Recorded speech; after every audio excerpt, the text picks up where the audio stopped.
ہم نے انسان کو محنت اور مشقت ہی میں پیدا کیا. محنت، مشقت، تکلیف یہ ہر انسان کا مقدر ہے، کرنی ہی ہے. فرق صرف یہ ہوتا ہے کہ کسی کی مشقت اور محنت جسمانی زیادہ ہے، اینٹیں ڈھو رہا ہے غریب، کسی چلا رہا ہے. کسی کی محنت مشقت ذہنی زیادہ ہوتی ہے، بیٹھا ہوا تو ہے آرام کرسی پر، ریوالونگ چیئر ہے بڑی آرام دہ، لیکن اس کی جو ذہنی مشقت جو وہ کر رہا ہے. جو جسمانی مشقت کرتا ہے وہ رات کو پاؤں پھیلا کر سوتا ہے، چاہے روٹی بھی پوری نہ ملی ہو، لیکن اسے پتہ نہیں ہوتا رات کب گزر گئی. اور یہ دوسرے جو ہوتے ہیں انہیں رات کو بھی نیند نہیں آتی، مخملی گدیروں پر بھی نہیں آتی. انہیں ضرورت ہوتی ہے ہپنوٹکس کی بھی، سیڈیٹیوز کی بھی، ٹرینکولائزرز کی بھی، یہ ساری چیزیں وہاں چلتی ہیں، اس لیے کہ ان کی جو کوفت ہے وہ کسی اور قسم کی. لیکن بچا ہوا کوئی نہیں ہے. محنت، مشقت، قرآن نے اتنی قسمیں کھا کر اللہ نے کہا ہے. ہم نے انسان کو، یہاں کسی انسان کی تخصیص نہیں ہے. محنت، مشقت، اور اس محنت مشقت کے ساتھ اس میں غالب نے ایک اور رنگ داخل کیا ہے، اس کے ساتھ غم بھی. مثلا حیوان اور انسان میں کیا فرق ہے؟ بیل ہے، کولو چلا رہا ہے، مشقت تو وہ بھی کر رہا ہے. بار برداری کا اونٹ ہے، بوجھ ڈھو رہا ہے ادھر سے ادھر تک، محنت تو وہ بھی کر رہا ہے. انسان محنت بھی کرتا ہے، مزید اس کو رنج اور غم جو سابقہ اس کو پیش آتا ہے. بیل کو پتہ بھی نہیں ہوگا میری کو اولاد بھی ہے، نسل بھی ہے، وہ کوئی بیمار ہے، کس حال میں ہے. گائے کو بھی اپنے بچے کی خبر ہوگی، وہ چھوٹا سا جب ہے دودھ پیتا ہے، اس کے بعد اسے کیا پتا وہ کہاں گیا کہاں نہیں ہے. انسان کو جو تکلیفیں جھیلنی پڑتی ہیں، پھر جو غم جھیلنے پڑتے، وہ حیوان کے لیے نہیں ہے، یہ انسان کے لیے. اسی لیے کہا غالب نے کہ قید حیات و بند غم اصل میں دونوں ایک ہیں. موت سے پہلے آدمی غم سے نجات پائے کیوں؟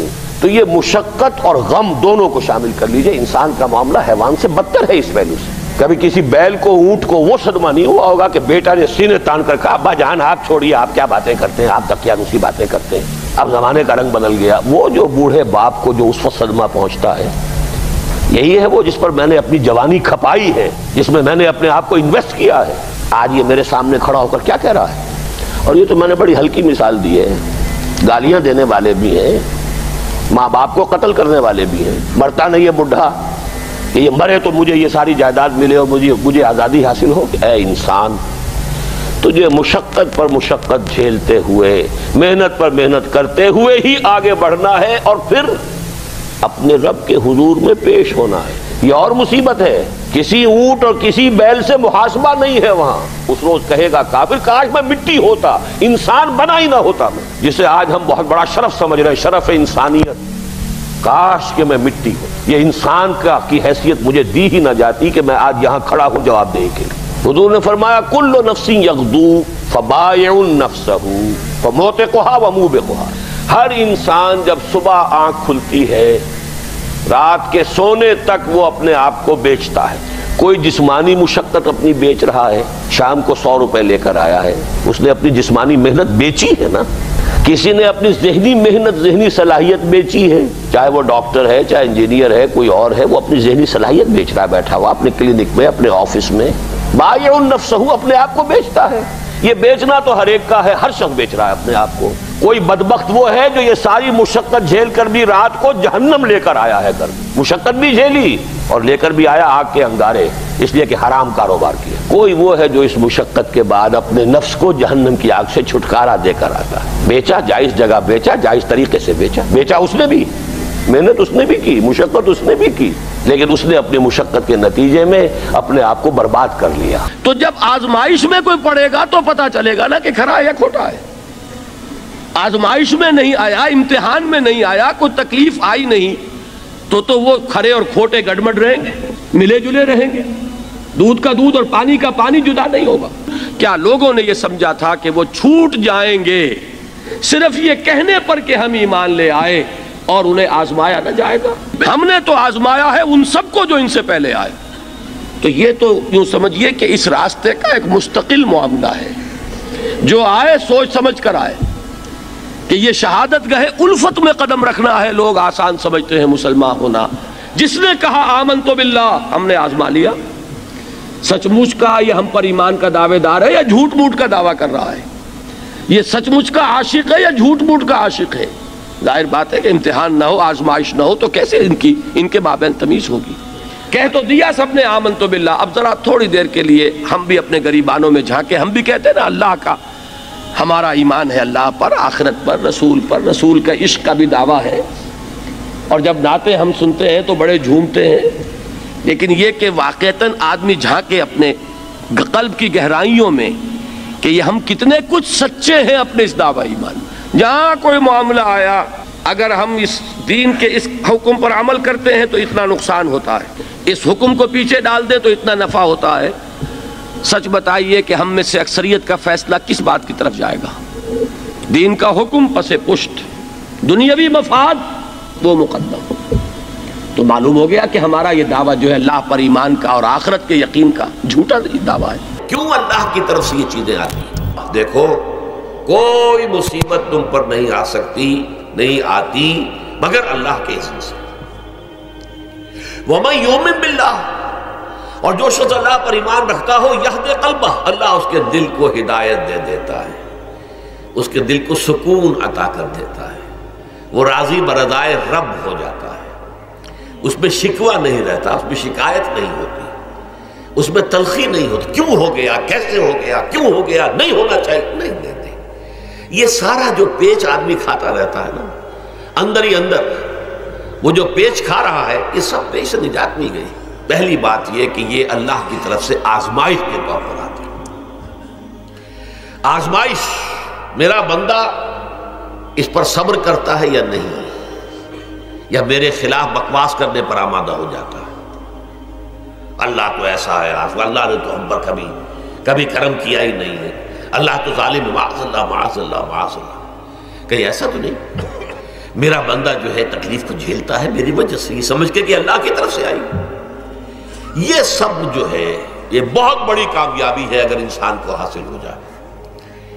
اور اس صبر کے نتیجے میں دو اور باتیں پیدا ہوتی ہیں۔ یہ مضامین علیحدہ علیحدہ دروس کے اندر آتے رہے ہیں، لیکن آج ایک نئے عنوان کے تحت جمع ہو کر آ رہے ہیں۔ پہلی بات یہ ہوتی ہے کہ یہ امتحان کا نتیجہ کیا نکلتا ہے کہ آپ نے ایک امتحان پاس کیا تو آپ کے اگلے درجے میں ترقی ہو جاتی ہے۔ 5ویں کا امتحان پاس کر لیا نا تو 6ٹھی میں جائیں گے، اب 6ٹھی کا امتحان پاس کریں گے تو 7ویں میں جائیں گے، 7ویں کا پاس کریں گے تو 8ویں میں۔ درجہ بدرجہ انسان کی دینی، ایمانی اور روحانی ترقی کا ذریعہ یہ آزمائش ہوتی ہے۔ جتنا اس میں صبر ہوگا، جتنا اس میں تسلیم و رضا جو ہے آپ حاصل کرتے جائیں گے تو آپ کے درجے بلند ہوتے چلے جائیں گے۔ آپ کا امتحان کڑے سے کڑا آئے گا، بڑے سے بڑا آئے گا، مشکل سے مشکل تر آئے گا۔ ایک وقت میں ایم اے کا امتحان بھی آپ کو دینا ہوگا، ایک وقت میں ہو سکتا ہے پی ایچ ڈی کے لیے تھیسس آپ لکھیں، پھر اس کے اوپر جو ہے ٹیم بیٹھی ہوئی اور آپ سے وہ بحث کرے، جرا کرے آپ سے، وہ بھی کرنا ہوگا۔ لیکن یہ کہ اگر پرائمری ہی میں فیل ہو گئے تو اس کا سوال ہی پیدا نہیں ہوتا کہ کبھی آپ ایم اے کا یا پی ایچ ڈی کا تھیسس بھی لکھیں۔ اور اسی کو دوسرے انداز میں کہا گیا ہے قرآن مجید میں، وَلَيُبْلِيَ الْمُؤْمِنِينَ مِنْهُ بَلَاءً حَسَنًا۔ اصل میں ابلا کہتے ہیں، بلا یبلو جو ہے عربی زبان میں آتا ہے آزمانا۔ خلق الموت والحیات لیبلوکم ایکم احسن عملا، یہی معنی ابتلا کے میں، ابتلا یبتلی آزمانا۔ ابلا یبلی جو آتا ہے باب افعال سے، اس میں آتا ہے کسی کو کسی تکلیف میں ڈال کر اس کو نکھارنا، کہ اس کا جوہر نکھر جائے، اس کے اندر جو خیر ہے وہ اور چمک جائے، لوگوں کو بھی معلوم ہو جائے کہ یہ شخص اس مقام کا اہل ہے، اس کے اندر یہ صلاحیت ہے، اس میں یہ قوت موجود ہے۔ تو یہ گویا کہ اہل ایمان کی صلاحیتوں کو نکھارنے کے لیے اور ان کے درجات کی ترقی کے لیے بھی اللہ تعالیٰ دنیا کے اندر یہ مصیبتیں اور امتحانات جو ہیں آزمائش کے حوالے سے افراد پر بھی اجتماعی طور پر بھی لاتا ہے۔ اور ایک اس کا اور بھی ہے، اہل ایمان پر اس طرح کے ابتلاء و آزمائش کی ایک نوعیت اور بھی ہے، اور وہ یہ ہے کہ جو بھی آپ سے غیر ارادی طور پر یا یہ کہ آپ نے کوئی گناہ ارادی طور پر بھی کر لیا، اللہ تعالیٰ اس کی سزا اسی دنیا میں دے کر آخرت کی سزا سے محفوظ کر دیتا۔ گویا کہ اس سے بڑا خیر کیا ہوگا؟ یہاں کی سزا کیا ہے؟ جھیل لیا آپ نے، بخار آ گیا، ٹانگ ٹوٹ گئی، چلیے 3 مہینے آپ بستر پر پڑے رہے نا، اور کیا ہوا؟ کچھ نہیں۔ لیکن یہ کہ آخرت کی سزا ملتی ہے، بہت عظیم ہوتی ہے۔ لہذا کفارہ بناتا ہے اللہ تعالیٰ ان جو بھی گناہ ہو گئے ہیں، غلطیاں ہو گئی ہیں، ان کا کفارہ اللہ تعالیٰ بندہ مومن کے لیے، حضور کی ایک حدیث ہے، اس کا متن مجھے اس وقت یاد نہیں ہے، کہ مومن کا معاملہ عجیب ہے، اسے کوئی تکلیف پہنچتی ہے صبر کرتا ہے، وہ اس کے گناہوں کا کفارہ بن جاتا ہے، اور اگر کوئی خوبی ملتی ہے تو اللہ تعالیٰ کا شکر ادا کرتا ہے، اس کے درجات بلند ہو جاتے ہیں۔ تو یہ معاملہ جو ہے اللہ تعالیٰ کی طرف سے بندہ مومن کے حق میں خیر، کہ در حقیقت اس کے ان گناہوں کی پاداش کہ جو اس نے یہاں کر لیے ہیں یہی دنیا میں دے کر دھو دیا جائے، پاک کر دیا جائے۔ جیسے آپ کو معلوم ہے دھوبی جو ہے کپڑے کو بھٹی میں چڑھاتا ہے، گرم پانی میں ڈالتا ہے، نہیں ڈالتا، تاکہ اس کا میل نکلے، اس کے آگے پٹکتا بھی ہے ذرا اس کو تاکہ وہ میل اچھی طرح چھٹ جائے اس سے۔ اسی طرح اگر دنیا میں ہمارے میل چھٹ جائیں، دنیا میں اگر ہمارے گناہ دھل جائیں تو یہ بڑے نفع کا سودا ہے، بڑے نفع کا سودا ہے، بڑے نفع کا سودا ہے۔ اس اعتبار سے آپ غور کیجئے کہ اگر یہ حقائق ہمارے سامنے رہے تو کیا کوئی تکلیف دنیا کی ہمیں بھاری محسوس ہوگی؟